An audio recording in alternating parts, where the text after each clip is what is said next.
पण मी म्हटलं जिकडे डोनेशन भरावं लागते तिकडे मी डिझर्व करत नाहीये. तेव्हा मला एक पहिला थॉट होता की it is something different than tuitions. ते तिथे मला वाटतं तिकडे ते क्लिक झालं आणि मग तिथून पुढे ते करिअर घडलं. म्हणजे असं दिसायला हे असं दिसतं. आपल्या मेंदूमधली जी क्षमता आहे, डिसिजन मेकिंग क्षमता, ती इथे पुश होते, त्याला पुश मिळते. आणि बरं तोपर्यंत अशी वेळ आली होती की मी अगदी बसमधून उतरता उतरता पण अबॅकसची क्वेरीज पालकांच्या सॉल्व्ह करायचे. एक तर माझ्याकडे मानखूर धुवून पेरेंट यायचे दादरला, 3 मुलांना घेऊन यायचे. किड्स इंटेलिजन्स आता मुलांना अगदी वेगवेगळ्या देशांमध्ये मुलांना शिकवते. म्हणजे मला वाटतं 13 पेक्षा जास्त देशांमध्ये मुलांना शिकवते. टीचर्स ट्रेनिंग जो भाग आहे ना त्यामध्ये खास करून हायलाइट करतो create your on identity and financial independence. So ते घडते. सो इथपर्यंत पोहोचलेलं आहे. 600 पेक्षा जास्त स्टुडंट्स आता कनेक्टेड आहेत. 40+ एक्सपर्ट टीचर्स कनेक्टेड आहेत आमच्याबरोबर. म्हणजे आम्ही असं हजारोपेक्षा जास्त पालक आमच्या बरोबर आहेत, किड्स इंटेलिजन्स बरोबर आहेत. Happy teacher plus happy parent is equal to happy generation. So त्या हॅपी जनरेशन साठी आमचं काम चालू आहे. नमस्कार, मी शर्मिला. मी हिरकणी चॅनलवर तुम्हा सर्वांचं मनापासून खूप खूप खूप स्वागत. माणसाला जेव्हा एखाद्या गोष्टीची क्लॅरिटी नसते त्यावेळेला मग त्याचे अनेक वेगवेगळ्या ठिकाणी प्रयत्न चालू असतात आणि ज्या वेळेला ही क्लॅरिटी मिळते त्यावेळेला त्या क्षेत्राविषयी आपल्याला पूर्ण माहिती जरी नसेल तरी सुद्धा एक खात्री असते की हेच आपलं क्षेत्र आहे. आणि मग आपल्याला कितीही संकट आली, कितीही खास खळगे आले तरी सुद्धा आपण त्या क्षेत्रापासून दूर जात नाही, त्याच्यातच काम करत राहतो आणि यशही मिळत. आजची जी आपली हिरकणी आहे ती किड्स इंटेलिजन्सच्या फाउंडर शुभदा भावे यांना 2021 मध्ये innovative business woman of the year हा महाबिझनेस कडून पुरस्कार देण्यात आला. तर 2022 मध्ये GISR फाउंडेशन कडून emerging woman entrepreneur of the year हा इंटरनॅशनल इन्स्पिरेशनल पुरस्कारही त्यांना देण्यात आला. आजच्या ज्या गप्पा आहेत त्या खूप प्रेरणादायी तर आहेतच, पण रोजच्या जीवनासाठी खूप महत्वाच्या अशा गप्पा आहेत. तर आजचा व्हिडिओ तुम्ही शेवटपर्यंत नक्की पहा. नमस्कार शुभदाताई, आज तुम्ही मी हिरकणी चॅनलवरती आलात त्यासाठी तुमचं मनापासून खूप खूप स्वागत. नमस्कार आणि थँक्यू सो मच. तुम्ही इथे इन्व्हाइट केलं त्याबद्दल मी तुमचेही आभार मानते. मला सांगा की आधी आपण तुमचा थोडासा बॅकग्राऊंड जाणून घेऊया. कारण काय की आता तुम्ही एक अबॅकस टीचर म्हणून किंवा टीचर ट्रेनिंग कोच म्हणून ओळखल्या जातात. बरंच काम पण करताय, पुरस्कार वगैरे पण मिळाले तुम्हाला. पण अबॅकस कोचिंग हे कोणी ऍज अ करिअर म्हणून स्टार्टिंग पासून घेतलं नसावं. तर तुमचं करिअर बॅकग्राऊंड काय किंवा ह्या फील्डकडे तुम्ही कसे आलात त्याबद्दल तुमच्याबद्दल सांगा. नक्कीच नक्कीच. तुम्ही अगदी बरोबर म्हटलं की अबॅकस ऍज अ करिअर कसं बघितलं जाईल. म्हणजे असे बऱ्याच जणांच्या मनात प्रश्न असतात की लहान मुलांसाठी शिकवण्याचा भाग आहे, मग तो आपल्या फावल्या वेळेत करता येऊ शकतो किंवा सगळे ऑप्शन्स बंद होतात तेव्हा कुठेतरी असा ऑप्शन आपण घेऊ शकतो. मी ह्या करिअरकडे कसे आले तर झालं असं की म्हणजे माझं बॅकग्राऊंड IT इंजिनिअरिंग मधून आहे, मास्टर्स इन इन्फॉर्मेशन टेक्नॉलॉजी. माझे वडील टीचर आणि वडील टीचर असल्यामुळे कदाचित अनकॉन्शियसली मी टीचिंग शिकत होते नकळतपणे, बोलण्यातून, डिस्कशन मधून किंवा आपली एक इमेज लहानपणापासून मनात बनत जाते. आणि मे बी माझ्यासाठी अथॉरिटी लेवलला माझे वडील होते, त्यामुळे कदाचित त्यामुळे तिकडनं टीचिंगची एक सुप्त आवड असावी असं म्हणजे आता जेव्हा सगळा असा सायकोलॉजिकल अभ्यास करताना असं जाणवतं. तेव्हा असं असायचं की घरून असं की जे आपण सगळ्यांचंच म्हणजे आपण नॉर्मली चांगली नोकरी किंवा असं आपण मास्टर्स वगैरे शिकायचं छान. आणि मला तेव्हा आधी माझ्या मनात असं असायचं की आपण HOD बनूया, हेड ऑफ डिपार्टमेंट, आणि IT फील्डमध्येच. म्हणजे मास्टर्स झाल्यानंतर नेट सेट द्यायची आणि लेक्चरर व्हायचं, जो लाईफ सेट इथपर्यंत. पण हे असं वरच्या वरचा थॉट होता. असं डीप डाउन कुठेतरी मला असं वाटतं, की आधीपासूनच मला ना स्वतःचं काहीतरी करायची आवड होती. आता स्वतःचं काहीतरी म्हणजे बऱ्याच जणांना कसं वाटतं, की मी नोकरी केली म्हणजे मी दुसऱ्यांचं काहीतरी करतोय किंवा करते आणि मी बिझनेस केला म्हणजे स्वतःचा. पण दोन्हीकडे कॉमन पॉइंट आहे, की आपण लोकांना सर्व्ह करत असतो. आपण सर्व्हिस देत असतो. मग ती जॉब असो नाहीतर सो कॉल्ड बिझनेस असो. पण मला मनात असं असायचं, की काहीतरी वेगळं. मग ते काहीतरी वेगळं जर मला जॉबमध्ये करायला मिळालं असतं तर कदाचित कंटिन्यू झालं असतं. पण मी जेवढे जॉब केले त्यामध्ये मला मिळालं नाही. मी लेक्चरर म्हणून बऱ्याच ठिकाणी जॉब केला. मी आय-सी-आय-सी-आय बँकेमध्ये बॅक ऑफिसला होते. एन-आय-टी मधून आम्हाला प्लेसमेंट मिळाली होती. अच्छा. पण तिथे ते वेगळं काहीतरी करायचे किंवा एका एका प्रोसेसला किंवा एका कामाला आपण अजून एक्सप्लोर कसं करू शकतो. आता हे मी शब्दात मांडते, पण तेव्हा शब्दात मांडता येत नसेल, पण ते वाटायचं आतमध्ये आणि मग ते नाही, हे नाही, हे नाही. हा मग दीड महिन्यातच जॉब सोडला, हा 6 महिन्यात सोडला, मग 1 महिन्यात सोडला. असं व्हायचं आणि कारण ते वातावरण मिळालं नव्हतं मला कदाचित जे हवं होतं ते. आणि अबॅकसबद्दल एकदा मी वाचलं, तेव्हा माझं मास्टर्स वगैरे पण पूर्ण व्हायचं होतं आणि म्हटलं हे जरा बरं त्यानंतर अजून असे थॉट्स पण असायचे. कारण माझ्या वडिलांची फार इच्छा होती मी डॉक्टर बनावं आणि मेडिकल मला बायोमेडिकल इंजिनिअरिंगला ॲडमिशन दिलं होतं. मला मेडिकलसाठीचे सगळे प्रयत्न केले होते. पण मी म्हटलं जिकडे डोनेशन भरावं लागतंय तिकडे मी डिझर्व्ह करत नाहीये. म्हणजे माझी सरळ तिथे ते ते तो तेवढा मोठा अभ्यास करण्याची माझी लायकी नाहीये. त्यामुळे डोनेशन भरून मला काहीच करायचं नाहीये. असं माझं तेव्हा ते एक ठाम होतं. आणि मग असं वाटायचं की आपण चाइल्ड स्पेशालिस्टमध्ये लहान मुलांच्या मनाशी काहीतरी आपल्याला कारण समजते, जाणवते, की मुलांशी असं वागू नका, मुलांशी असं वागा. तुम्ही हे समजून घ्या. मग तो अंडरस्टँडिंग फॅक्टर असा नेहमी मला लॅक वाटायचा. परत म्हणते मी आता हे शब्दात सांगू शकते, पण तेव्हा कदाचित मला शब्दात सांगता येत नव्हतं. आणि अबॅकस जेव्हा मी वाचलं हे असं काहीतरी आहे, तेव्हा मला एक पहिला थॉट होता, की it is something different than tuitions. म्हणजे हे शाळेतल्या 6 तासाच्या अभ्यासानंतर पुन्हा 2 तास मुलांना घोकंपट्टी आपल्याला करून घ्यायची नाहीये. कारण मी तोही अटेम्प्ट केला होता. मी क्लास सुरू केले होते ट्युशन्स माझ्याच शेवटच्या वर्षात असताना आणि म्हणजे मी आय-सी-आय-सी-आय मधला जॉब सोडल्यानंतर पण मी ट्युशन सुरू केले होते आणि पहिल्याच दिवशी मी ट्युशन्स घेते तर तिथे माझ्याकडे 20 स्टुडंट्स होते. पहिल्याच दिवशी म्हणजे जसं माझं अनाउन्स झालं 20 स्टुडंट्स होते आणि फी वगैरे पण बऱ्यापैकी म्हणजे कॉलेज शिकता-शिकता अर्थार्जन चांगलं होत होतं. पण मला तिथे पण असं वाटलं, की काय म्हणजे मला नाही जमणार त्यांना परत तेच-तेच करून घ्या. शक्यच नाही माझ्याकडनं होणंच नाही. मग मी तेही बंद केलं. कारण जिकडे आतून कनेक्टिव्हिटीच वाटत नाहीये. अबॅकस जेव्हा सुरुवात झाली म्हटलं हे काहीतरी वेगळं वाटतंय आणि मग ब्रेन डेव्हलपमेंट आलं, सपोर्टिव्ह एज्युकेशन आहे हे कळायला लागलं आणि मी सेंट्रल लाईनला जायचे शिकायला तेव्हा. ते शिकत असताना अ, एक समजत होतं, की इथे मस्त थोडं एक्सप्लोर करता येईल. जेव्हा क्लास सुरू झाले, again it was not class शिकणं आणि क्लास सुरू होणं हा एक वेगळाच प्रवास झाला.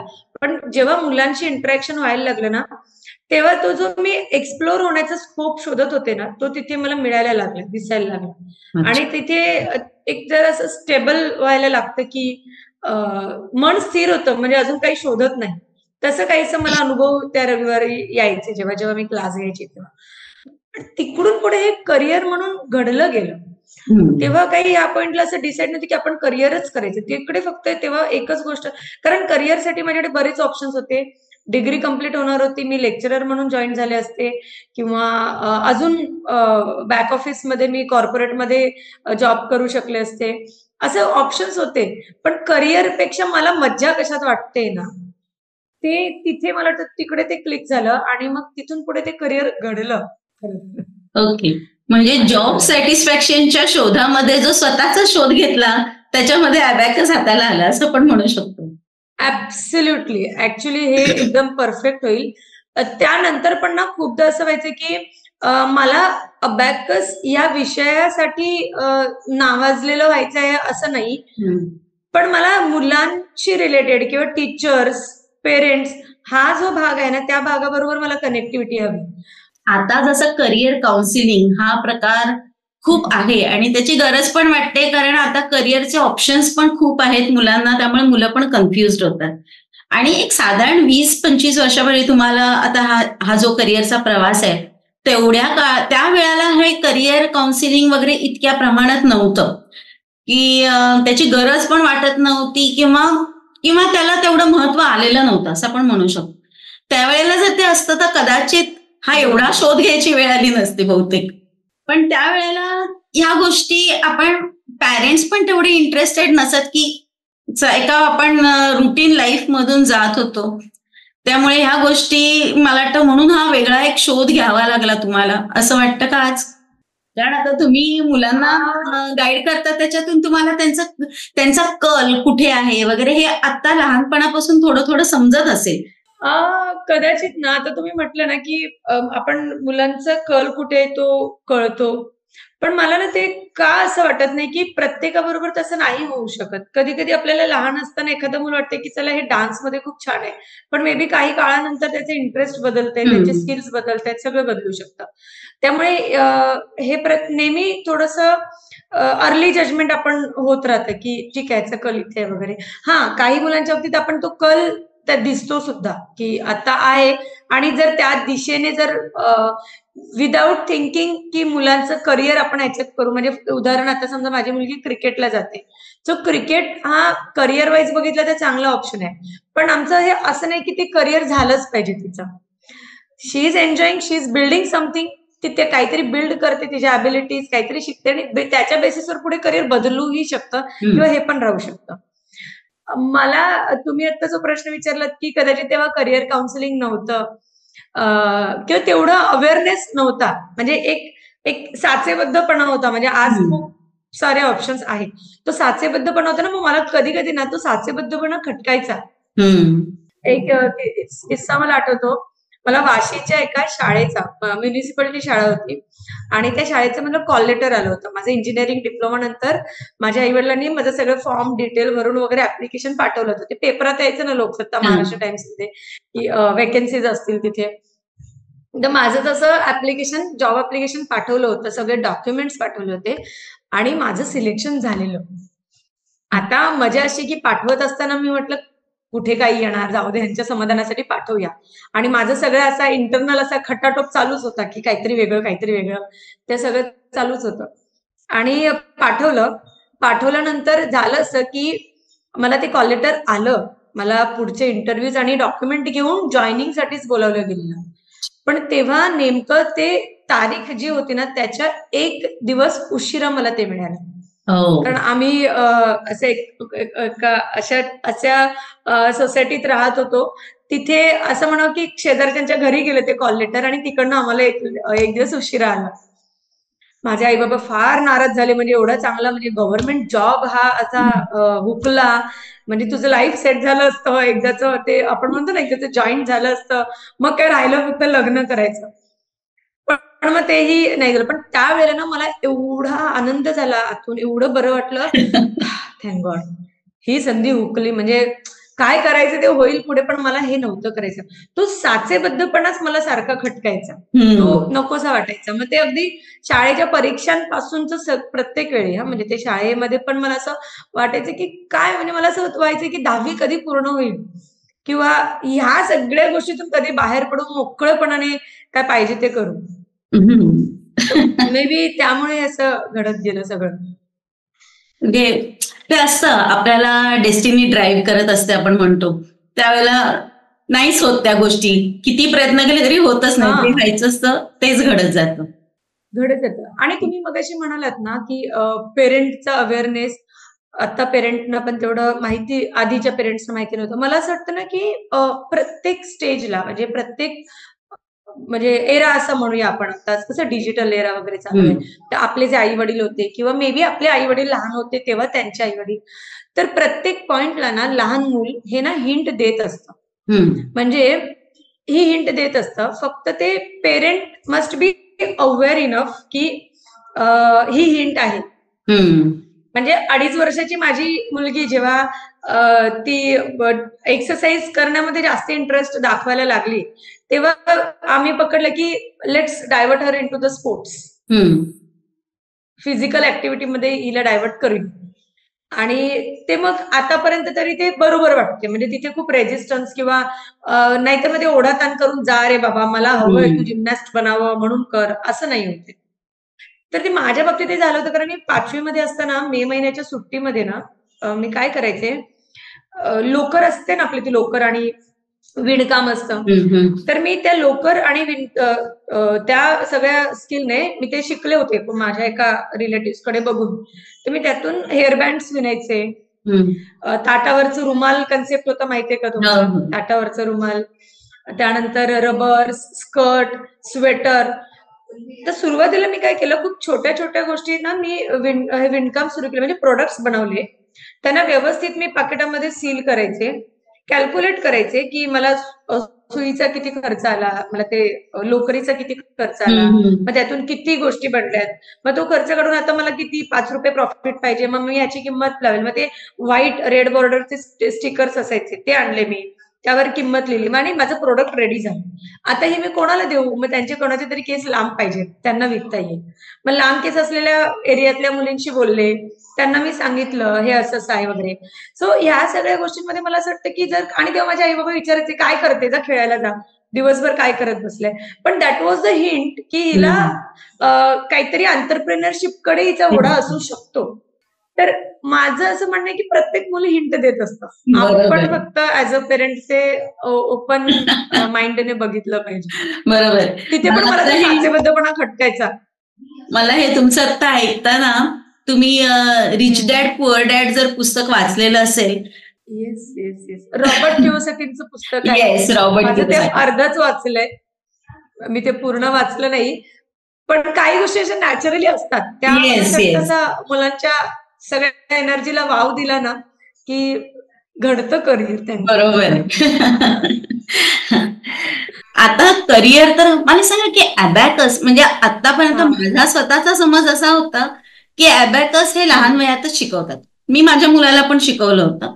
तर अबॅकस लहान मुलापासूनच सुरुवात करतात. तर तुम्ही हे करिअर म्हणजे साधारण ग्रॅज्युएशन किंवा तुमचं मास्टर झाल्यानंतर शिकलात. तर म्हणजे शिकतानाच तुम्ही ते अबॅकस म्हणून शिकलात की ऍज अ टीचर म्हणून क्लासेस घ्यायचे त्या दृष्टीने शिकलात? कसं शिकलात ते? मी शिकवायचं आहे ह्याच पॉइंटने शिकले. अच्छा, ओके. म्हणजे मला टीचर बनायचं ह्याच पॉइंटने ते शिकले. ओके. मला आधी आपण एक छोटासा गोष्ट क्लिअर करूया की अबॅकस म्हणजे काय, हे अनेकांना माहिती नसतं. तर जरा अबॅकस म्हणजे काय हे तुम्ही एक्सप्लेन करून सांगा. म्हणजे असं दिसायला हे असं दिसतं. आता ना यामध्ये आपण असं खूप हिस्ट्रीमध्ये गेलो की कुठून सुरू झालं, कसं आलं, तर त्याच्या बऱ्याच अशा गोष्टी आहेत. म्हणजे अगदी मी जितकं ह्याचा अभ्यास केला त्यामध्ये, जेव्हा काउंटिंग असं नव्हतं तेव्हा ना असं दगडी अशा, म्हणजे व्यापार जे व्हायचे इम्पोर्ट एक्सपोर्ट्स वगैरे, तसं छोट्या दगडी अशा ठेवल्या जायच्या काउंटिंगसाठी असं. मग एक असं दगडाचं अबॅकस असं पण आहे. सो मला असं वाटतं ते कदाचित तेव्हापासून होतं, म्हणजे तेव्हापासून ऍक्च्युअल काउंटिंग होतं, तेव्हापासून काउंटिंग म्हणून वापरलं जायचं. पण समजा आपण आता त्याचा इतिहास इतका न बघता ऍज ऑफ नाव त्या गोष्टीला आपण कसं वापरू शकतो हे जर बघितलं, तर मी म्हणेन की हे सिम्पल ब्रेन जिम टूल आहे. ओके. म्हणजे ह्या एका टूल्स ना वेगवेगळे ऍस्पेक्ट आहेत. आता हे ऍस्पेक्ट कसे स्टुडंटच्या बाजूने बघितले तर त्यांना शिकण्यासाठीचा विषय म्हणून ओव्हरऑल जे वरचेवर दिसते ते. टीचरच्या पॉइंट ऑफ व्ह्यू बघितलं तर त्यांना शिकवण्यासाठीचा एक सब्जेक्ट. पालकांना बऱ्याच जणांना असं वाटतं की हे गणिताची माझ्या मुलाचे गणितातले मार्क चांगले वाढतील यामुळे, आणि गणित सोपं जाईल, गणिताची भीती निघून जाईल. तर ह्या सगळ्या प्रायमरी गोष्टी आहेत, पण त्याच्याही बियॉन्ड काहीतरी आहे त्या टूलमध्ये. तर ते काय आहे, एकतर इथे जेव्हा कॅल्क्युलेशन करतो ना तेव्हा मुलांना काही समजा स्पेसिफिक, आता काही इन्स्टिट्यूट्स मध्ये आपण अगदी जर स्ट्रक्चरल भाग बघितला तर काही इन्स्टिट्यूट मध्ये वेगळे फिंगर्स वापरायला सांगतात. आम्ही काय करतो, म्हणजे मी जे सुरुवातीपासून प्रॅक्टिस केले ना, मी ती प्रॅक्टिस कंटिन्यू ठेवल्या, आणि जर त्या प्रॅक्टिसनेच मुलांचं अबॅकस प्रॅक्टिस केली रेग्युलरली, होतं काय, आपल्या राईट आणि लेफ्ट हेमिस्फिअर्स ना एक्सरसाइज मिळते. एकतर दोन्ही बोट आपण एका विशिष्ट पद्धतीने वापरतो. म्हणजे मी हे बघितलंय की मुलांचं फिंगरिंग न करता त्यांना टेक्निक्स शिकवून त्यांचं अॅक्युरसी आणि स्पीड यात फरक आहे, रॅदर दॅन मुलांचं फिंगरिंग व्यवस्थित ठेवून त्यांचं टेक्निक्स करून अबॅकसवर टेक्निक्स करायला लावून कॅल्क्युलेशन्स करण्यात, तेव्हा त्यांचा स्पीड आणि अॅक्युरसी वाढते. आता इथे काय होतं, एक तर दोन्ही हेमिस्फेअर्सना चांगला एक एक्सरसाइज मिळतं. दुसरी महत्वाची गोष्ट काय होते, जेव्हा आकडेमोड होत असते ना अबॅकसवर, तेव्हा मुलांना ना लहान सहान डिसिजन्स घ्यायचे असतात.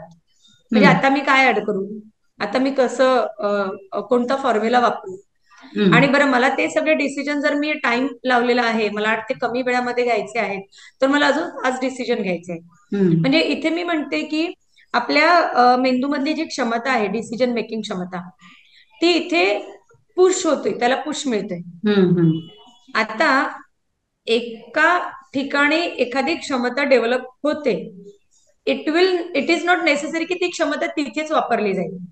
हम्म.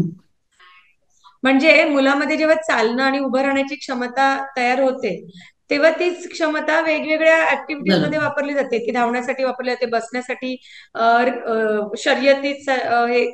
शर्यतीत वापरली जाते, किंवा खेळण्यासाठी वापरली जाते. तसं डिसिजन मेकिंग ही क्षमता, म्हणजे मी ह्याला खूप महत्वाची क्षमता समजते. म्हणजे माझ्यासाठी जेव्हा मी मुलांचं पुस्तक आणि हे बघते ना, तेव्हा त्यांचं अॅक्युरसी आहे महत्वाचा भाग, पण त्यांचं गणित चुकलंय ह्यापेक्षा त्यासाठीची प्रॅक्टिस किती वेळा होते, तेवढ्या वेळा त्यांची एक्सरसाइज होणार आहे. हम्म, हम्म, ते किती प्रॅक्टिस म्हणजे 1000 सम्स प्रॅक्टिस करतायत, तर 1000 वेळा त्यांना वेगवेगळे डिसिजन्स घ्यावे लागते. हम्म. आणि 1000 वेळा डिसिजन्स घेतायत जेव्हा तेव्हा ते काहीतरी क्षमता बिल्ड होते. आणि एकदम सट्टल वे मध्ये तीच क्षमता ना प्रत्येक वेळी अप्लाय करण्याची त्यांची हॅबिट बिल्ड होते. आणि म्हणून मी हा पण अभ्यास केले, जे मी 10-15 वर्षापूर्वी ज्यांना अबॅकस शिकवलेलं, त्या मुलांच्या पालकांशी जेव्हा बोलले, म्हणजे आता ती मुलं अगदी कॉलेज आणि वेगवेगळ्या फील्डमध्ये आहेत, but still that is helping them. भले ते टेक्निक विसरले असतील हम्म. किंवा त्यांना लगेच तेवढं फास्ट येणार नाही, पण ती अबॅकस ही गोष्ट ह्यावर प्रॅक्टिस, लॉंगर ड्युरेशन साठी प्रॅक्टिस करून करून ज्या ऍबिलिटीज बिल्ड होतात ना, त्या ऍबिलिटीज कायम राहतात. ते बोलल्यात ते बरं, कारण त्या म्हणजे टेक्निक मध्ये मला वाटतं दोन्ही हाताची बोटं वापरायला लागतात कॅल्क्युलेशन साठी. येस, बरोबर आहे ना? तर येस, त्याच्यामुळे जे तुम्ही म्हणता येस. लेफ्ट ब्रेन आणि राईट ब्रेन दोन्ही साईडचा brain at a time active होतो, असं होतं. ऍट अ टाइम काम करायला ऍट लागतं. अ येस, टाइम काम करतो, yes, right, at yes. Uh time म्हणजे काम करतो. काम करता. आणि म्हणजे खरं तर ना असं राईट आणि लेफ्ट असं, म्हणजे मी जो न्यूरो लिंग्विस्टिक प्रोग्रामिंग हा जर विषय तुम्हाला माहिती असेल, हम्म, तर त्या अभ्यासातून ना हे कळलंय की असं राईटचं वेगळं लेफ्टचं वेगळं असं नाही, आपलं संपूर्ण ब्रेन पूर्णपणे एकाच वेळी काम करतच असतं. हम्म, पण त्याच्या काहीतरी वेगळ्या क्षमता आहेत, त्याच्या काहीतरी वेगळ्या क्षमता आहेत, असं रिसर्च सांगते. सो त्या सगळ्या अबिलिटीज आपल्याला एकत्र वापरता येतात. हम्म, आणि म्हणजे हे कसं आहे ना, की एखादं मूल क्रिकेट खेळते, समजा ते 2-3 वर्ष मस्त क्रिकेट खेळते, मग क्रिकेट खेळून खेळून काहीतरी मसल डेव्हलपमेंट होते, किंवा जिम करून करून मसल डेव्हलपमेंट होते. समजा काही काळाने त्याने क्रिकेट खेळणं सोडलं, तरी सुद्धा ती जी डेव्हलपमेंट झालेली असते ना, त्याच्या आधारावर ते वेगवेगळ्या गोष्टी नक्कीच करू शकतात. बरोबर. हा, हे तसं आहे. एक्झॅक्टली. अच्छा, म्हणजे ऍक्च्युली खूप इम्पॉर्टंट असा हा टॉपिक म्हणता येईल, किंवा मुलांच्या ब्रेन डेव्हलपमेंट मध्ये जे पालक बऱ्याच गोष्टी करत असतात, त्याच्यामध्ये ह्या गोष्टीची इन्व्हॉल्वमेंट असणं, म्हणजे अबॅकस शिकणं, ह्याचा खूप जास्त लॉंग रन म्हणजे लाईफ लॉंगच त्याचा त्यांना फायदा होऊ शकतो, किंवा होतो आपण म्हणू. ऍब्सोल्युटली होऊ शकतो. ऍब्सोल्युटली होतो. पण तो कधी होतो, जेव्हा ना आता कसं आहे की मुलांना हा अभ्यास करण्यासाठी आपण सर्टिफिकेट, मेडल, ह्या सगळ्या एक अप्रिसिएशनचे पॉइंट्स असतात, ते मुलांसाठी असावेत, त्यांच्यासाठी द्यावेत. पण माझं म्हणणं आहे की पालकांनी त्या गोष्टींकडे फोकस करून मला एक काहीतरी कोर्स कम्प्लीट करून घ्यायचा आहे, किंवा 4 जण जात आहेत फ्रेंड्स म्हणून ह्याने पण अबॅकसला जावं, असं करण्यापेक्षा त्याचं जर डेप्थ समजून घेतली, तर काय होईल, त्याचा फायदा मुलांना चांगला करून देता येईल, अच्छा, बरं. हे अबॅकस रॅदर मुलांना दॅन जस्ट किती कम्प्लिशन. लेवलपर्यंत, म्हणजे त्याच्या किती लेवल्स असतात की शिकल्या जातात? वेगवेगळ्या ठिकाणी वेगवेगळ्या लेवल्स असतात.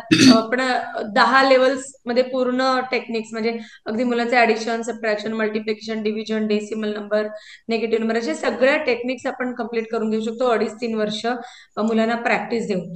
अगेन 2.5-3 वर्ष म्हणजे 10 लेवलचा उद्देश हेच आहे की ज्या ऍबिलिटीज डेव्हलप होत आहेत त्या स्ट्रॉंगली त्यांच्याकडे कायमस्वरूपी राहाव्या, म्हणून एक सर्टेन पिरियड पर्यंत त्यांचं ही प्रॅक्टिस चालणं गरजेचं आहे, असं माझं मत आहे.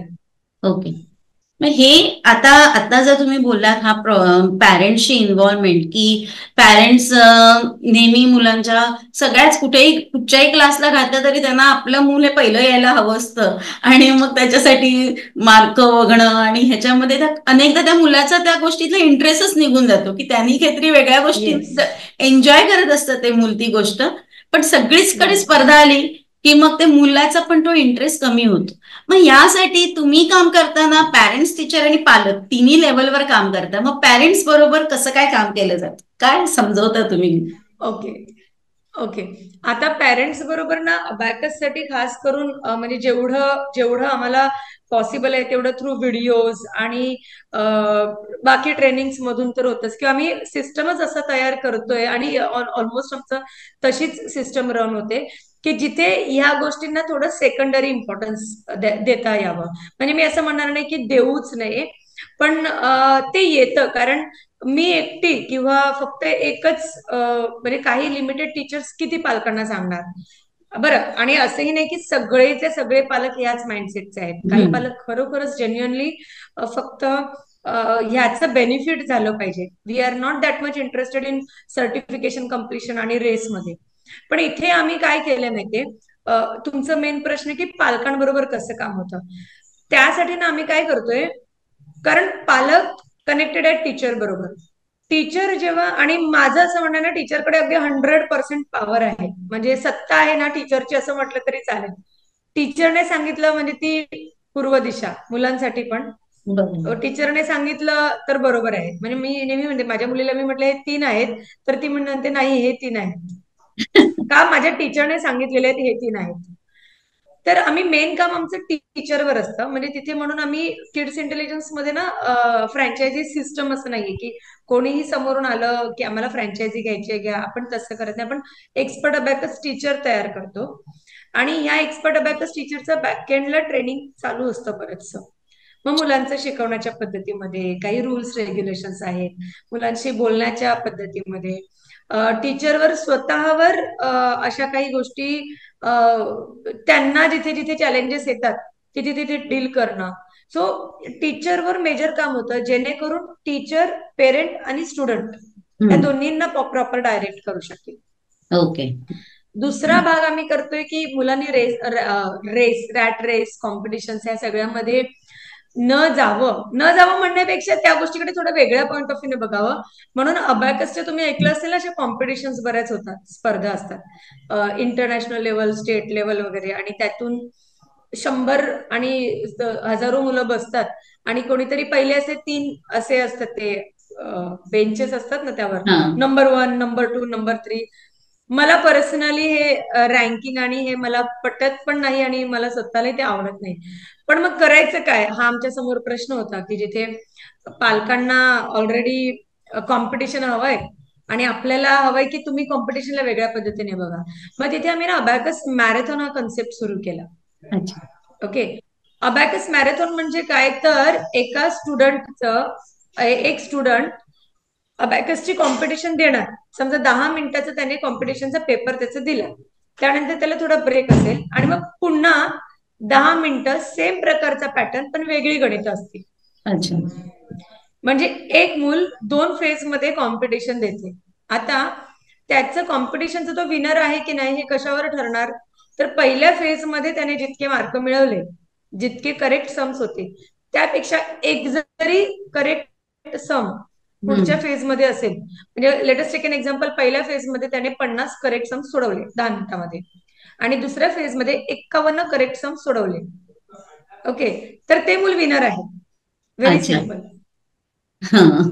म्हणजे आमचं इथे प्रयत्न असा आहे की पालकांनी, मुलांनी कॉम्पिटिशनकडे असं बघावं की compete with your on self. कारण हे मूल नाही तर दुसरीकडे बघते अरे त्याला मार्क मिळाले. बरं, कॉम्पिटिशन येणारी सगळी मुलं अगदी खूप मेहनत करतात, खूप मेहनत घेतात आणि मग कोणतरी 2-3 स्टेजवर जाऊन उभे राहतात आणि बक्षीस घेतात आणि हे आपले आम्ही हरलो ह्या फिलिंगने बाहेर येतात. सो मला असं वाटतं तो इमोशनल आस्पेक्ट थोडा जपला पाहिजे आपण. आणि बरोबर, हा कॉन्सेप्ट खूप छान वाटला मला, अबॅकस मॅरेथॉन. कारण मॅरेथॉन एक आपल्याला माइंडमध्ये क्लिअर असतं की मॅरेथॉन कम्प्लीट करणं इम्पॉर्टंट आहे, जिंकणं इम्पॉर्टंट नसतं. तुम्ही कम्प्लीट केलं येस. की तुम्ही विनरच झालात. येस. तर येस. हा एक खूप छान कॉन्सेप्ट वाटला मला तुमचा अबॅकस मॅरेथॉन, की प्रत्येकालाच एक विनर फिलिंग येतं त्याच्यामध्ये. येस. येस. आणि फिलिंग नुसतं येण्यापेक्षा मी तर म्हणते की खरं बघितलं नाही, लहान मुलं खरोखर म्हणजे हे खरंच विनर असतात. हम्म. कारण ते नॅचरली इतके क्लीन असतात की त्यांना काही वाटतच नाही की कोण जिंकतंय, मी हरते, असं काही नाही. हे आपण एक्सटर्नली टाकतो तेव्हा त्यांना जाणीव होते, बाबा मी हरलोय किंवा मला ह्याच्यापेक्षा पुढे जायचंय, आणि तिकडे त्यांचा तो आनंद थोडा मिस होतो. सो मला ते पटत नाही खरं तर. त्यामुळे मग आम्ही असं, आणि 2 वर्ष झाली अबॅकस मॅरेथॉन चालते. पालकांना, कितीतरी पालकांना खूप आवडलेला आहे हा कन्सेप्ट, जो मुलांची काळजी घेतली जाते, त्यांची इमोशनल मेंटल हेल्थची काळजी घेतली जाते इथे. त्यामुळे अबॅकस मॅरेथॉनला मला चांगला प्रतिसाद मिळालेला पहिल्या 2 वर्षांमध्ये व्यवस्थित. ओके. आता बघू आम्ही पुन्हा पुढच्या वर्षी अबॅकस मॅरेथॉन ऑर्गनाईज करणार आहोत. ओके. किड्स इंटेलिजन्सचे जे फॉर्म झालं ते कसं काय फॉर्म झालं, ते त्याच्याबद्दल सांगा, की ह्या अबॅकसच्या बेसवर बिझनेस कसा चालू आहे. आता हे कसं झालं की किड्स इंटेलिजन्स आणि अबॅकसची सुरुवात तर 2009 मध्ये झाली होती. तो म्हणजे बरीच वर्ष ना मी स्वतः शिकवत होते मुलांना. मग क्लास घ्यायचे दादरला, आणि मुलं अगदी 30, 40, 50, 60, 70 पर्यंत गेली, कमी झाली, परत म्हणजे सगळं अपडाऊन अपडाऊन. म्हणजे मी असं म्हणेन की बिझनेस सुरू झाल्यापासून ना तो ऍक्च्युली बिझनेस म्हणून मी केलाच नाही. तो सगळं ट्रायल एरर चालू होता, कारण फर्स्ट जनरेशन अंतरप्रेन्युअर, त्यामुळे अनुभव बिझनेसचा काहीच नाही. ती फक्त एक करायचं आहे, आपल्याला काहीतरी वेगळं करायचंय. ते करताना मजा पण येते. म्हणजे त्यातला जो काही फेल्युअर पॉइंट होता, म्हणजे कितीतरी वेळेला मला सांगितलं गेलं की झालं आता, अजून किती आपण लॉस मध्ये जाणार, किंवा अजून किती तू स्ट्रगल करणार, अजून किती स्ट्रेस सहन करणार. सो बेटर, डिग्री आहे, तू आत्ताही जॉब केलास तरी तुला 30-40 हजाराची नोकरी आरामात मिळेल. तोपर्यंत माझं मास्टर्स वगैरे पण झालं होतं, पण तो म्हणजे ते वाटतच नव्हतं, तो थॉटच येत नव्हता. त्यामुळे इथे ना एक टिकाव धरला गेला. म्हणजे माझं एक राहिलं. म्हणजे मला असं वाटतं की प्रत्येक गोष्ट चेक करते की आपण किती पेशन्स ठेवतोय, त्यामध्ये किती व्हेरिएशन आणतोय, की काय शिकतोय, कसं बदलतोय, आणि त्यानंतर मग ती गोष्ट आपल्याला काहीतरी द्यायला लागते, असं मला स्वतःला अबॅकसच्या बाबतीत वाटलं. म्हणजे सुरुवातीला पैसे यायचे, व्यवस्थित पैसे होते, अर्निंग होत होतं, पण म्हटलं ना, बिझनेसचा काय अनुभव नाही, कसं मार्केटिंग करायचं काय नाही, म्हणजे मार्केटिंग म्हणजे माझं काम नाही असं वाटायचं. तर ते मला फक्त शिकवायचं आणि त्यावर होत राहायचं, तर चालू होतं. मग मध्ये मी टीचर्स ट्रेनिंग सुरुवात केली. मग त्या टीचर्सना माझ्या क्लासवर ठेवलं. त्यानंतर नंबर ऑफ स्टुडंट्स पटकन ड्रॉप झाले. पालकांचे फीडबॅक आले की नाही, तुम्ही शिकवताय तसं काही होत नाहीये, आधीसारखं नाही राहिलं आपला क्लास, असे फीडबॅक यायला लागले. मग आम्हाला कळलं. मग आम्ही पुन्हा टीचर्सना म्हणजे टीचर्स ठेवण्याचं स्ट्रक्चर बदललं. पुन्हा मी स्वतः शिकवायला लागले, माझी बहीण शिकवायला लागली. असं करत आम्ही सुरूच होतं ते. पण एक म्हणजे हे सगळं होत असताना मी बरंच लर्निंग होत होतं. मग ते बिझनेस ट्रेनिंग्स, सेल्फ हिलिंगच्या ट्रेनिंग्स, म्हणजे मी खूप हिलिंग, स्वतःच्या हिलिंगचं ट्रेनिंग खूप केलेले आहेत. न्यूरो लिंग्विस्टिक प्रोग्रामिंग, सायकोलॉजिकल काउन्सिलिंगच्या ट्रेनिंग्स, ह्या सगळ्या ना तर दिसताना समजा रे अबॅकस मेन दिसते आणि होते, तरी त्याच्या साईडला किंवा त्याच्या खाली मी पूर्णपणे स्वतःवर काम करण्याचं काम सतत चालू होतं. आणि बिकॉज ऑफ दॅट मला असं वाटतं इथे हा टर्न घडत होता वेळोवेळी. म्हणजे बिझनेस ट्रेनिंग मधून मला कळत होते की आपण काय मिस्टेक्स करतोय, काय नाही केल्या पाहिजे. आणि हे सगळं करत असताना ना, एक म्हणजे जी आपल्याला मेहनत, मग ती स्मार्ट मेहनत पण, फिजिकल मेहनत पण, या दोन्हीची तयारी लागते. म्हणजे लोक म्हणतात फिजिकल मेहनतची गरज नाही, स्मार्ट मेहनत केली पाहिजे, पण स्मार्ट मेहनत करायला सुद्धा फिजिकल मेहनत लागते. सो हे सगळं लर्निंग होत होतं. एका पॉईंटला लक्षात आलं, जर आपल्याला, आणि बरं त्या सगळ्या दरम्यान मला म्हणजे दादरला क्लास चालू होता, विलेपार्लेला क्लास व्हायचा, आणि मला मालाडहून पण एन्क्वायरी यायच्या क्लासच्या. ओके, म्हणजे कोणाकोणाच्या रेफरन्स नाही, किंवा एक तर माझ्याकडे मानखुर्दून पेरेंट यायचे दादरला, 3 मुलांना घेऊन यायचे मानखुर्दून. मी त्यांना म्हणायची तुम्ही एवढे लांबून काय येता? तर म्हणे नाही टीचर, आम्हाला माझी मुलं इकडे, त्यांना खुश वाटतं, बरं वाटतं, त्यांना समजते पण अबॅकस. आणि बरं तोपर्यंत अशी वेळ आली होती की मी अगदी बसमधून उतरता उतरता पण अबॅकसची क्वेरीज पालकांच्या सॉल्व्ह करायची. मला आठवतं अगदी मी बस स्टॉपला उतरते आणि फोन असायचा. म्हणजे तेवढं युज टू झाले होते मी आणि तेवढं ते असं माझ्या असं डोक्यात मनात सगळीकडे भिनलं होतं. म्हणजे डिव्हिजनचे कॉन्सेप्ट मी फक्त मेंटली चित्र आणायची अबॅकसचे आणि त्यावर मी सॉल्व्ह करून सांगायची. मग आता तुम्ही हे करा, बरं तिकडे मग त्या रॉडवर हे करा, मग आता कुठला फॉर्म्युला येणार, बरं मग आता किती बिड्स आहेत, आणि अॅक्युरेटली सांगायचे. आणि त्यामुळे रेफरन्सवर भरपूर जण यायचे. म्हणजे मला इतकं कळलं होतं की आपल्या काय आहे आपल्याकडे हे वेळेत ओळखणं पण गरजेचं आहे, त्याला कमी न लेखता. मग तिथे मला लक्षात आलं की ठीक आहे, आता असं अबॅकस आपल्यामध्ये एवढं एकरूप झालंय प्रॅक्टिसने की झोपेतून उठवलं तरी, रात्री 3 वाजता उठवलं तरी सांगता येईल. आपण असं काहीतरी केलं पाहिजे की हे अशाच प्रकारे सगळीकडे मुलांना मिळेल. आणि तोपर्यंत मग ते पुन्हा असं टीचर ट्रेनिंग द्यायचं सुरू झालं. मला असं वाटलं की टीचर ट्रेनिंग दिल्यानंतर होईल सुरू. आणि मी टीचर ट्रेनिंग सुरू केलं आणि तो मीनवेल माझं असं लग्न आणि हा सगळा प्रवास पण साईड बाय साईड चालू होता. टीचर ट्रेनिंग झाल्यानंतर मग काही महिन्यानंतर 3-3 महिन्याचं टीचर ट्रेनिंग असायचं, पण मग काही महिन्यानंतर परत जेव्हा त्यांच्याशी बोलायचे मी पार्टिसिपेंटशी, तेव्हा कळायचं की नाही, त्यांचा काही क्लास सुरू झालाच नाही. मग असं करत मग लक्षात आलं की अरे मग ह्यांचा क्लास कसा सुरू होणार. ते टीचर ट्रेनिंग दिले, मी सगळं टेक्निक शिकवलंय. मग अजून पुढे लक्षात आलं की तेवढं इनफ नाहीये, तेवढं पुरेसं नाही. मग अशा प्रकारे एक एक गोष्टी उलगडत गेल्या आणि त्या जिथे जिथे गॅप दिसत गेला तो तो आम्ही फील करत गेलो. ठीक आहे, ते गॅप दिसतोय की आपण इकडे पोहोचू शकत नाही, इकडे टीचर. मग एका पॉइंटला अशी मनात इन्सिक्युरिटी सुद्धा आली सुरुवातीला की बरं मग मी जर टीचर ट्रेनिंग दिलं तर माझ्याकडची मुलं कमी होतील, माझ्याकडे मुलं काय येणार. म्हणजे ही पण इन्सिक्युरिटी खूप जणांना असू शकते, माझ्याकडे मुलं काय येणार शिकायला. आणि जर मी सगळीकडे क्लास केले तर ते त्यांचे त्यांचे क्लास सुरू करतील, मग किड्स इंटेलिजन्स बंद होईल. पण मग नंतर परत मी म्हटलं ना की हिलिंग बिझनेस ट्रेनिंगमुळे मला हे थॉट्स यायला लागले की आपण दिलं पाहिजे, केलं पाहिजे. आणि आतलं आपलं जे प्रोग्रामिंग असतं, स्केअरसिटीचं प्रोग्रामिंग, ते अडवतं की नाही अशाने तर मग हे कसं होणार. पण जेव्हा मी माझं हिलिंग, मेडिटेशन आणि ह्या सगळ्या गोष्टी, माझं बिलीफ चेंज करण्यावर मी खूप काम करायला लागले. न्यूरो लिंग्विस्टिक प्रोग्रामिंगमुळे मी बरंच स्वतःच एक्सप्लोर करू शकले की मी कुठे अडते, मी कुठे स्वतःला मी मागे ठेवते किंवा मी कुठल्या गोष्टी बदलल्या पाहिजेत. मी इतकं सगळं काम मेहनतीने करत असून मी फायनान्शियली का अजून पण मागे राहते. असे सगळे फॅक्टर्स जेव्हा उलगडत गेले तेव्हा माझ्यातली ती इन्सिक्युरिटी निघत गेली. कारण इनसिक्युरिटी हे कमीपणाचं हे आहे, म्हणजे काहीतरी कमी आहे म्हणून मला त्या गोष्टीची असुरक्षितता आहे. But there is everything in abundance, सगळं काही आहे बरं. मग ठीक आहे, जर kids intelligence is bound to stay for a longer time तर ते राहणारच आहे. एका पॉइंटला जरी नाही अबॅकस राहिलं, we have that ability, we can create something different. आणि मग तिथे ती इन्सिक्युरिटी निघाली की गोष्टींना होल्ड करून नाही ठेवायचं, अटॅचमेंट नाही ठेवायची.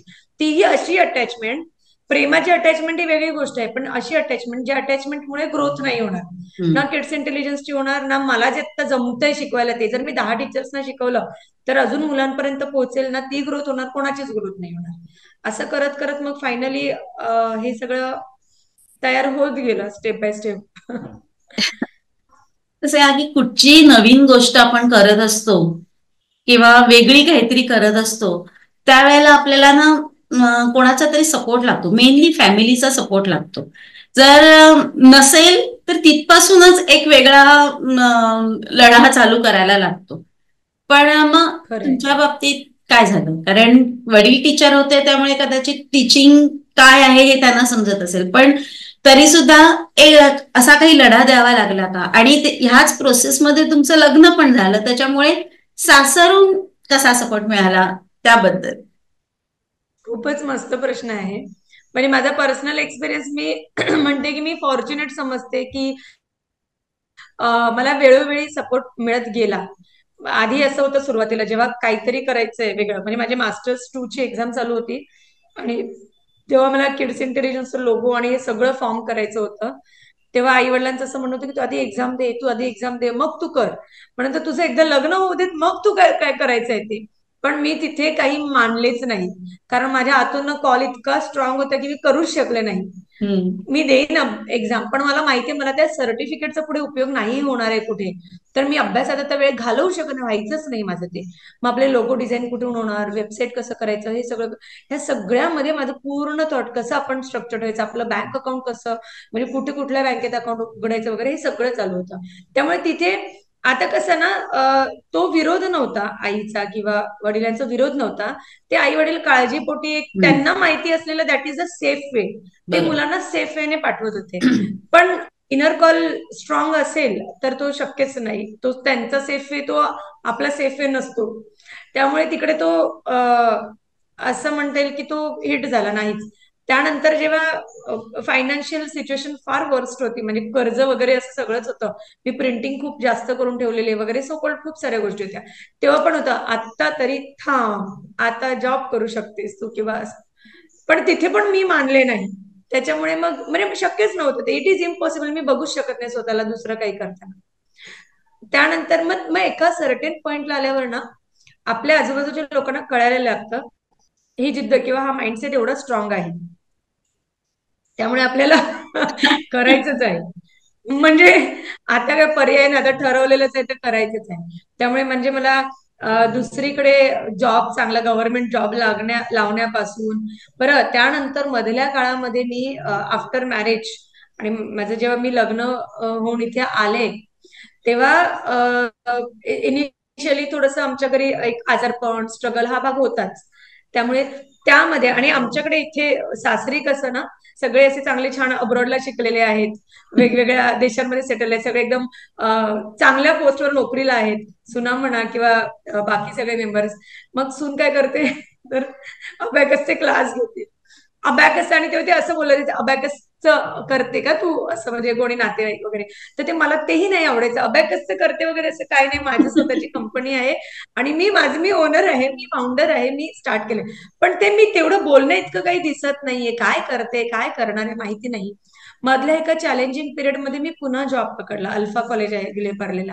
तिथे मी काही महिने जॉब केला, आणि तो एकदम फर्म होता की ही सिच्युएशन आहे तोपर्यंत हे करायचं आहे मला, बॅलन्स करण्यासाठी, फॅमिलीला सपोर्ट करण्यासाठी म्हणून. आणि एका सर्टेन पिरियड नंतर, म्हणजे ती सिच्युएशन, जी काही डिफिकल्ट सिच्युएशन होती ती संपली होती. आणि तेव्हा किड्स इंटेलिजन्सही चालू होतं. मग मी सकाळी 7 ते 12 लेक्चर्सला जायचे, लेक्चर्स द्यायचे, 12 नंतर किड्स इंटेलिजन्सचं काम. तर त्या पिरियड मध्ये ना मला सगळ्यांनी सांगितलं, म्हणजे माझे बाबा, बघ 7 ते 12 जॉब आहे, तुला दर महिन्याला अगदी न चुकता पगार येतोय. म्हणजे माझ्या मिस्टरांनी, बहिणीने, आईने, सगळ्यांकडनं असं आलं की 7 ते 12 जॉब आहे, व्यवस्थित आहे, आता तू नोकरी सोडू नको. कारण तोपर्यंत कळलं होतं की ही नोकरी सोडायचा हिचा छंद झालेला आहे. आता तू सोडू नकोस नोकरी, आता तू कंटिन्यू कर. पण अगेन मला ते पटायचं नाही, आणि मला खूप घुसमट व्हायची की मी का जाते, मला असं वाटायचं. आणि बरं काहीतरी कारण होतं, तोपर्यंत मी ते केलं, पण आता इट इज नॉट पॉसिबल. मग माझी ननंद आणि मी असंच बोलत बसलो होतो. ती मला फक्त येऊन, शुभदा तुला वाटते ना, तू दे सोडून, काही होत नाही. आणि मी दुसऱ्या दिवशी ते सोडून दिला. म्हणजे अगदी लेक्चरर मध्ये असं असतं ना, मेचा पगार मिळतो जून मध्ये, जून केला तर, म्हटलं तेही नको मला, कारण मी स्वतःवर अन्याय नाही करू शकत आतमध्ये. मी, इट इज लाईक आपण एव्हरी डे स्वतःला मारतोय, ते मला शक्य नाही.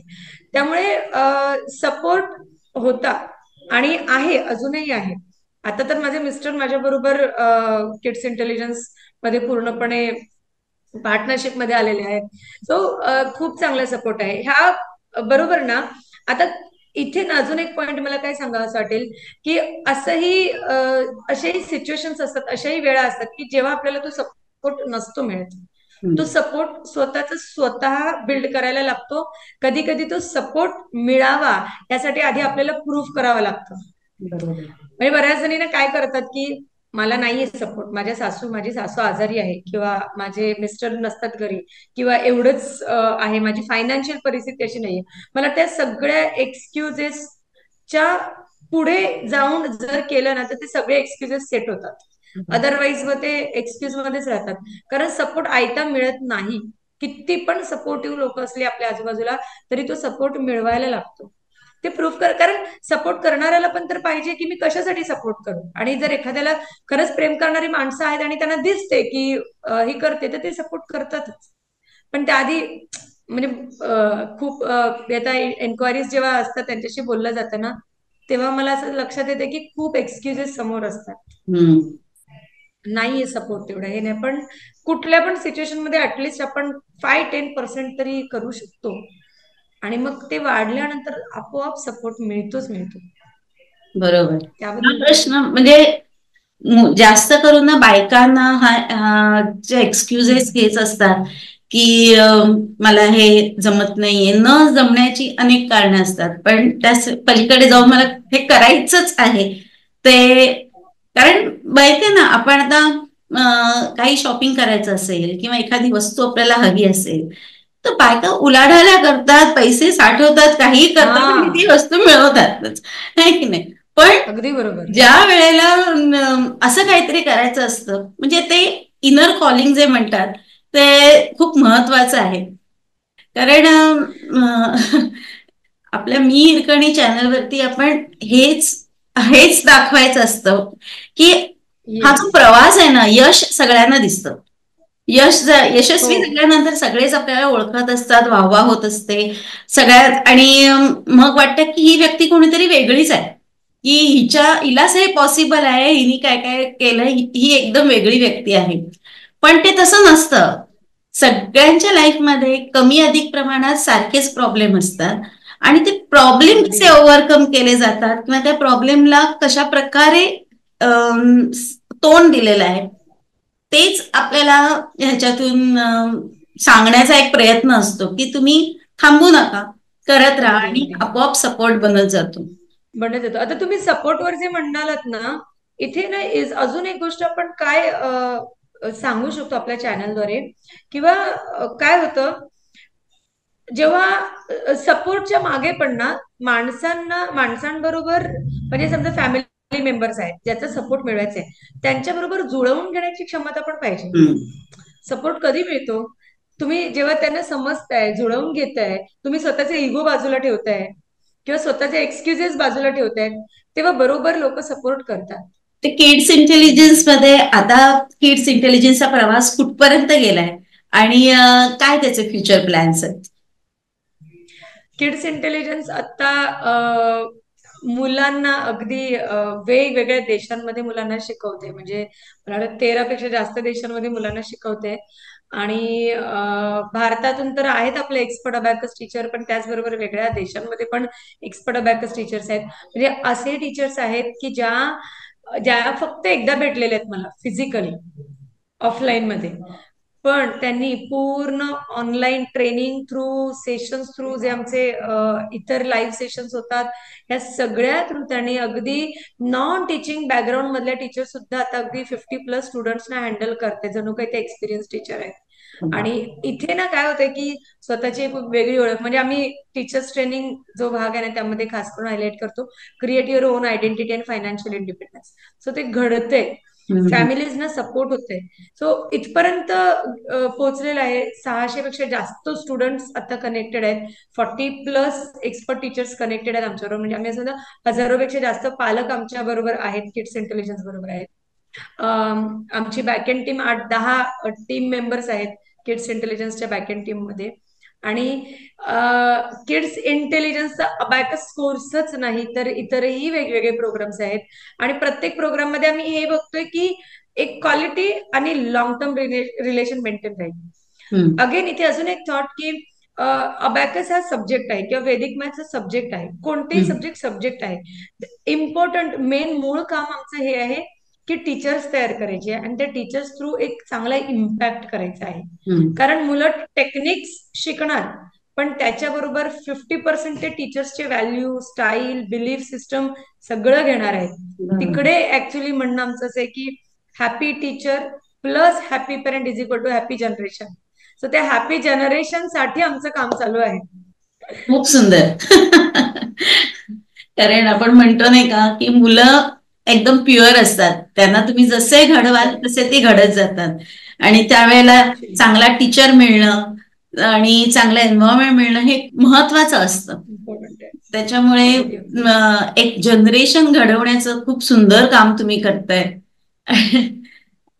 या या सगळ्यातून तुमचाही प्रवास खूप छान आता एक तुम्ही पण एक वेगळ्या पद्धतीने घडलाय आणि हा प्रवास मला वाटतं कंटिन्यूच असतो. आपण सततच काहीतरी शिकत असतो. आता तुम्ही सांगितलं की अबॅकस बरोबर अजूनही काही ऍक्टिव्हिटी चालतात, तर त्या कोणत्या चालतात? येस. सपोर्टिव्ह एज्युकेशन मध्ये आता इथे ना दोन सेक्शन आपण लक्षात घेऊ शकतो. एक सेक्शन म्हणजे मेजर अबॅकस बरोबर, जसे की हँडरायटिंग, कॅलिग्राफी, वेदिक मॅथमॅटिक्स, असे मुलांचे, म्हणजे आता आम्ही अजून लिटल एंटरप्रेन्योर हा प्रोग्राम आणतोय मुलांसाठी. So असे वेगवेगळे मुलांसाठीचे प्रोग्राम्स आहेत. त्याचबरोबर टीचर्स ट्रेनिंग प्रोग्राम मध्ये आम्ही ECCA टीचर ट्रेनिंग पासून ह्या सगळ्या आम्ही गव्हर्नमेंट रेकॉग्नाइज्ड करून घेतोय, सो दॅट जे कोणी टीचर ट्रेनिंग कंप्लीट करतात त्यांना स्किल इंडियाचं सर्टिफिकेट मिळते. आणि मग पुढे त्यांना त्यांचं जे काही सेंटर स्टार्ट करायचं आहे, त्यांना सेटअप सुरू करायचे किंवा आमच्या बरोबर कोलॅबोरेट होऊन काम करायचं असेल, तर तिथे अजून त्यांना ऑप्शन्स ओपन होतात. किंवा कुठे जॉब करायचं असेल तर चांगले ऑप्शन्स ओपन होतात. त्यामुळे टीचर ट्रेनिंग आणि स्टुडंट्सचं सपोर्टिव्ह एज्युकेशन. या व्यतिरिक्त आईची शाळा हा एक आमचा कन्सेप्ट आहे. आणि कम्प्लिटली असं म्हणता येईल, म्हणजे कसं अबॅकस किंवा इतर प्रोग्राम्स असे तुम्ही ऐकलेले आहेत, हे स्ट्रक्चर्ड प्रोग्राम्स आहेत. आईची शाळा कन्सेप्ट हा असा आहे की जिथे मी म्हटल्याप्रमाणे की लहान मुलांना समजणं, त्यांना नुसतं समजणं नाही तर ते काय हिंट देत आहेत ते लक्षात घेणं आणि त्यांच्या एनर्जीला चॅनलाइज करणं. More focus on emotional intelligence. म्हणजे जिकडे मला 30व्या वर्षी कळलं, जेव्हा बिझनेसमध्ये स्ट्रगल होत असताना, फायनान्शियल स्ट्रगल मधून जात असताना मला कळलं की हिलिंग किती महत्वाचं आहे, ध्यानधारणा किती महत्वाची आहे, स्वतःच्या भावनांना ऍक्नॉलेज करणं आणि त्यांना रिस्पेक्ट देऊन त्यांना चॅनलाइज करणं किती महत्वाचं आहे. त्याच्या काहीतरी टेक्निक्स आहेत. मग मला प्रश्न पडला की हे सगळं करिक्युलम मध्ये का नाही? हे सगळं मी लहान असताना का शिकले नाही? इतिहास, भूगोल जसं शिकले तसं हे का नाही? की भावना ऍक्नॉलेज करा, ती कुठल्या बॉडीच्या कुठल्या तरी पार्ट मध्ये दाखवते तिचं अस्तित्व. म्हणजे राग आला की आपला हात उठतो, तर ती हातात ते दाखवते तिचं अस्तित्व. बर्डन आले की आपल्याला असं शोल्डर्स वर हेवी वाटतं. It is the sign. किंवा आपण जेव्हा खूप स्वतःला नेगेटिव्ह म्हणतो ते आपल्याला डोकं पण दुखायला लागतं. सो ती एनर्जी त्याचं जागा दाखवते, अस्तित्व दाखवते. मग त्या अस्तित्वाला ओळखून त्याला वाट देणं हे खूप इम्पॉर्टंट टेक्निक आहे. आणि ही खूप महत्वाची प्रॅक्टिस आहे, जी फ्युचर जनरेशन हॅपी करायची असेल तर ही गरजेची आहे. हे माझं एकदम ठाम मत आहे. म्हणजे एखाद्या वेळेस मूल परीक्षेत नापास झालं, काही आयुष्यात फरक पडणार नाही, बिघडणार नाहीये. पण जर मुलाला स्वतःची भावना लक्षात घेता येत नसेल तर बिघडणार आहे, तर नक्कीच बिघडणार आहे त्याचं आयुष्य. तर ते सगळं आम्ही एका करिक्युलम मध्ये तयार केलेलं आहे. आणि तो करिक्युलम आम्ही आईची शाळा ह्या कॉन्सेप्टने पुढे आणतोय. म्हणजे आईची शाळा हे प्रीस्कूल मध्ये पण जाऊ शकतं. आईची शाळा ह्याचे वेगळे सेपरेट वर्कशॉप्स आहेत. आईची शाळेचा वेगळा कन्सेप्ट आहे. आईची शाळा शाळेत सुद्धा जाऊ शकतं. सो ज्या पण तुम्ही म्हणजे अबॅकसच्या आणि ह्या सगळ्या करिक्युलम मध्ये इनडायरेक्टली आईची शाळा प्रत्येक ठिकाणी आहे. सो टीचर पण तशा घडतात ह्या ट्रेनिंग मधून, जिथे मुलांना अगदी ऍक्नॉलेज करून त्यांना आपण ग्रो होण्यासाठी स्पेस तयार करतोय. खूप सुंदर आहे. आईची शाळा मध्ये फक्त नाव आईची शाळा आहे आणि बाबा पण ऍडमिशन घेऊ शकतात, की फक्त आईची शाळाच आहे? आईची शाळा खरं तर हा करिक्युलम लहान मुलांसाठी आहे. आता ह्याला आईची शाळा का म्हटलंय? इथे तुम्ही खूप आता चांगला प्रश्न म्हटलं की आई शिकणार की बाबा पण ऍडमिशन घेऊ शकतात. आता आई म्हणजे ती कोणी व्यक्ती नाहीये, लेडी लेडी व्यक्ती नाहीये. म्हणजे महिला असं फक्त आईची शाळा म्हणून नाही. एखादी आईची शाळा म्हणजे ती व्यक्ती की जिचं हृदय आईचं आहे. म्हणजे आपण बघा, कंडिशन्स कुठे नाही ठेवत, खास करून आई मुलांकडून कंडिशन ठेवत नाही बऱ्याचदा. म्हणजे मार्कांचे कंडिशन वगैरे हा भाग हे करू, पण प्रेम देताना तिची काही कंडिशन तशी नसते. तिचं प्रेम प्रेम असतं. म्हणजे जरी ती रागवली केली तरी पण तिचंच, आपण म्हणतो ना, आईचं काळीजच वेगळं असतं. पण हेच ती लेडी जर बायको आहे, कोणाची मुलगी आहे, तर तिकडे तिला अपेक्षा आणि कंडिशन्स कनेक्टेड असतात. पण आईच्या रोलमध्ये तिचं कंडिशन्स नसतात. तसंच सेल्फलेस आणि कंडिशन नसलेलं देणं हे आई टीचर कडून झालं पाहिजे. मग ती आई टीचर मेल कॅन्डिडेट सुद्धा असू शकतो. म्हणजे वडील सुद्धा असू शकतात, कोणी सर पण होऊ शकतात आई टीचर. म्हणजे आईच्या शाळेमधल्या टीचर्सना मी आई टीचर म्हणतो. माय टीचरची प्रॅक्टिस ही असते आणि ही असली पाहिजे की मी माझ्या आजूबाजूला जी मुलं आहेत ना त्यांना मी एका प्लेन नजरेतून बघते. मी त्यांना लेबल्ड नजरेतून नाही बघणार. आणि ते आहेत त्यांना ग्रो करायचंय with deep love inside my on heart. माझ्या स्वतःमध्ये आधी ते मला प्रेम रुजवायचंय. त्यातून मी ते मुलांना देऊ शकते विथ खूप नो खूप कंडिशन्स. सुंदर आणि मला वाटतं हे खूप आवश्यक पण आहे. कारण आत्ताचं आवश्यक. लाईफ ना खूप स्ट्रेसफुल आहे. पॅरेंट्स पण येस. दोघेही पॅरेंट जॉब करत असतात. जॉबमध्ये पण खूप टेन्शन्स असतात. फायनान्शियल कंडिशन सगळ्या ठिकाणी, कारण प्रत्येकालाच आपल्या मुलाला खूप सारं काही द्यायचं असतं आणि मग ती फायनान्शियल गणितं बसवता येत नाहीत. सगळीकडे टेन्शन असतं आणि जनरली असं बघितलं जातं की आपला राग तिथेच व्यक्त होतो जिथे आपण काढू शकतो आणि ते बऱ्याच वेळा ते मूल हम्म. असतं की ती अगदी मुलांवरती बरोबर. आपण कधी हात उचलला जातो, कधी काहीतरी बोललं जातं किंवा रागाच्या भरात दूर ढकललं जातं, ज्या वेळेला त्या मुलाला त्या गोष्टीची खूप गरज असते म्हणा किंवा त्याला कल्पनाच नसते की असं का घडतंय. गरज असते. त्यामुळे हा जो कॉन्सेप्ट आहे आईची शाळा, की आपल्या भावना कशा कंट्रोल करायच्या आणि त्या चॅनलाइज करायच्या, हे मला वाटतं प्रत्येकच पालकाला हे शिकणं जरुरीचं आहे आणि येस. निदान समजून तरी घेतलं पाहिजे. खरंच. खूप खूप सुंदर कॉन्सेप्ट आहे. म्हणजे येस. अबॅकस हा एक part of the kids intelligence आहे असं आपण म्हणू येस. शकतो. की जिथून तिथून जरी सुरुवात झाली असली तरी आता हा असा वडाच्या झाडासारखं दिसतंय मला, की त्याला खूप साऱ्या फांद्या फुटल्यात आणि पारंब्याच्या रूपातून हे किड्स इंटेलिजन्स वेगवेगळ्या ठिकाणी उगवत आहे, दुसऱ्या दुसऱ्या देशामध्ये म्हणा, शहरामध्ये म्हणा. तर खूपच खरंय. खरंय. सुंदर कॉन्सेप्ट आणि सगळी तुमची मेहनत आणि एक वेगळी कल्पना शक्ती म्हणा किंवा मुलांसाठी काय करू शकतो त्या भावनेतून हे सगळं निर्माण झालेलं. हम्म. तर मला खूप मस्त वाटलं तुमच्याशी बोलून आणि खूप छान वाटतंय. खरं त्या गप्पा संपू नये असं मला वाटतंय, पण तरी सुद्धा जाता जाता तुम्हाला काय संदेश द्यावासा वाटेल किंवा तुम्हाला काही सांगावंसं वाटेल आपल्या व्ह्युअर्सना? ओके. आता आपण पालक आणि उद्योजिका महिला बरोबर या दोन ऑडियन्सना लक्षात घेऊन जाऊया. पहिलं तर मला पालकांना हे सांगावंसं वाटेल की आपल्या हातात जे मूल आहे म्हणजे टीचर 100 मुलांना बघते, टीचर जनरेशन घडवते, पालक एक एक लाईफ घडवते बरोबर. तर त्या आपल्या त्या मुलाकडे मुलगा मुलगी जे कोण आपलं पाल्य आहे ना ते एक इंडिव्हिज्युअल व्यक्तिमत्व आहे आणि त्याच्यात ऑलरेडी एक ऍडल्ट एक मोठी पर्सनॅलिटी ऑलरेडी लपलेली आहे. ह्याच नजरेने मुलांकडे बघितलं आणि त्यांच्याशी वागलो ना आपण तर आपण आपोआप रिस्पेक्ट द्यायला लागू, त्यांना समजून घ्यायला लागू आणि बाकी सगळ्या गोष्टी पुढच्या होतील. तर त्यांना त्यांचं ते डेव्हलप करण्यासाठी व्यक्तिमत्व डेव्हलप करण्यासाठी आपण स्पेस देऊया आपल्या भावनेत पण. आणि त्यांना सगळ्या मटेरियल गोष्टींची गरज नाहीये.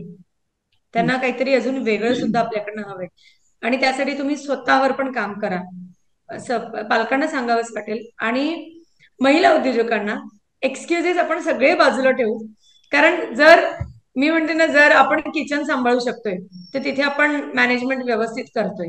स्टॉक इन्व्हेंटरी मेंटेन करण्यापासून तांदूळ गहू पीठ बाकी सगळ्या गोष्टी अगदी करण्यापासून आपण कस्टमर केअर पण व्यवस्थित हँडल कस्टमर केअर म्हणजे आपण रिलेशनशिप पण व्यवस्थित हँडल करतोय. म्हणजे कुठले सण कोणाच्या बारशाला जायचंय डोहाळे जेवणाला जायचंय म्हणजे भले आपले स्पाऊस नाही गेले तरी आपण सासरचं सगळे कनेक्शन व्यवस्थित मेंटेन ठेवतो. तिथे आपला हातखंड असतो.